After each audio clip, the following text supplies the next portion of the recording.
రంగారెడ్డి జిల్లా ఇబ్రహీంపట్నం శ్రీ భవానీ నాగలింగేశ్వర ఆలయం శ్రీ లక్ష్మీ నరసింహస్వామి ఆలయంలో ప్రత్యేక పూజలు చేసి తెలంగాణ దక్షిణ కాశీగా పిలువబడే ఇబ్రహీంపట్నం నియోజకవర్గానికి తలమానికంగా ఉన్న ఆరుట్ల బుగ్గ రామలింగేశ్వర స్వామి ఆలయం వరకు 19 కిలోమీటర్ల మేర పాదయాత్ర చేస్తున్న ఇబ్రహీంపట్నం బీజేపీ మున్సిపల్ అధ్యక్షులు ముత్యాల మహేందర్, కాంగ్రెస్ నాయకులు ముత్యాల సంతోష్ కుమార్, సీనియర్ జర్నలిస్టులు చీమల కృష్ణ యాదవ్, సూరమోని బాబు సాగర్, హనుమంతు సుదర్శన్, చెనమోని గోపాల్ ముదిరాజ్, పానుగంటి నరేందర్, పందిబుగ్గ రాములు, ఇబ్రహీంపట్నం స్థానికులు కాసమన్న నరసింగరావు, మారోజు యాదగిరిచారి తదితరులు పాల్గొన్నారు. ఈ సందర్భంగా సీనియర్ జర్నలిస్టులు సూరమోని బాబు, ఆరు సాగర్, చెనమోని గోపాల్, బీజేపీ అధ్యక్షులు ముత్యాల మహేందర్ మాట్లాడారు.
ओम श्री सत्यनारायण विश्वधर्मंगलान भवन्तु नित्याः श्रीरस्तो नित्यमंगलान भवन्तु भवन्तु।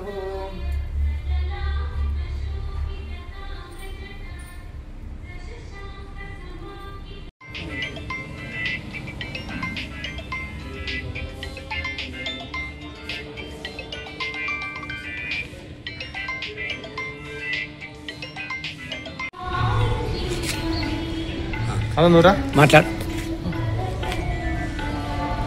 ఓం నమ శివాయ. ఈరోజు ఇబ్రహీంపట్నం నుంచి బుగ్గ జాతరకి శివాలయం నుంచి పాదయాత్రగా అందరం కలిసి బయలుదేరుతున్నాం. ఆ శివుని కృపా కటాక్షాలు మా అందరిపై ఉండాలని మనస్ఫూర్తిగా కోరుకుంటున్నాం. అందరికీ ఇబ్రహీంపట్నం వాస్తవ్యులకు ముందుగా నమస్కారం. ఈరోజు ఇబ్రహీంపట్నం మున్సిపల్ పరిధిలో ఉన్న మన ఈశ్వరాంజనేయ లక్ష్మీనరసింహస్వామి దేవాలయ దర్శనం చేసుకొని, శివాలయం దర్శనం చేసుకొని ఇక్కడి నుంచి మన పడమటి బుగ్గ రామలింగేశ్వర స్వామి ఆలయానికి పాదయాత్ర చేయడం జరుగుతుంది. దాంట్లో భాగంగా ఈరోజు తెలంగాణ వ్యాప్తంగా పడమటి ఈ బుగ్గ జాతర ప్రసిద్ధి చెందాలని ఒక ఆకాంక్షతోటి ఈ పాదయాత్ర కొనసాగిస్తున్నాం. నేను మా మిత్రులు అందరూ కలిసి కొనసాగిస్తున్నాం. అందరికీ నమస్కారం. ముందుగా నమస్కారాలు.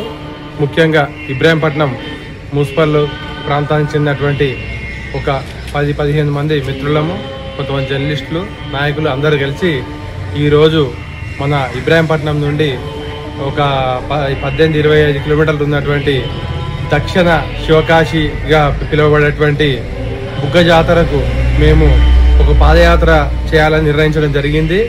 ఈ పాదయాత్ర ఇప్పటి వరకు మా బుగ్గ జాతర కొన్ని వందల ఏళ్ల నుండి కొనసాగుతున్నప్పటికీ ఈ విధంగా పాదయాత్ర చేయడం వల్ల మున్ముందు గుడి ప్రసిద్ధి గాంచడమే కాకుండా, అభివృద్ధి చెందడమే కాకుండా ప్రజలలోకి అందరికి తీసుకెళ్లి ఆ ప్రాంతాన్ని ప్రతి ఒక్కరూ ఒక బుగ్గ జాతర టైంలోనే కాకుండా మిగతా దినాలలో కూడా కార్తీక పుణ్యాలకు కానీ మిగతా రోజులలో కానీ ఆ దేవాలయం దర్శించాలనే ఉద్దేశంతో కాశీ బుగ్గ జాతర ప్రచారం చేసుకుంటూ శివనామ స్మరణతో ఇబ్రహీంపట్నంలోని శ్రీ లక్ష్మీ నరసింహస్వామి దేవస్థానం నుండి దర్శనం చేసుకొని, అదేవిధంగా శివాలయము ఏదైతుందో ఈ శివాలయం నుండి కూడా దర్శనం చేసుకొని ఇబ్రహీంపట్నం నుండి బుగ్గ జాతర తరలడం జరుగుతుంది. ప్రజలందరూ కూడా దైవభక్తి, హిందుత్వం పెంపొందించాలనే ఒక ఉద్దేశంతోనే తాము ఈ పాదయాత్ర చేస్తున్నామని తెలియపరుస్తున్నారు. ఓం నమ శివాయ.